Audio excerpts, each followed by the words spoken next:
Azərbaycanda yetkin əhalinin 53,6% artıq çəkidən əziyyət çəkir. Bunun faydalı olduğunu Peyğəmbərimiz s.ə.v o zaman nəyinəsə ölçdü? Xeyr, bu bir vəhidir. Peyğəmbərimiz s.ə.v buyurub, Adəm övladının doldurduğu ən pis qab onun qarnıdır.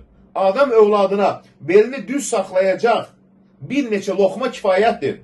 Əgər daha çox yemək qaçılmaz olarsa, dayana bilmir, onda mədəsini 1/3 yeməyə, 1/3 içməyə, 1/3 isə nəfəsə buraxsın deyir, subhanallah.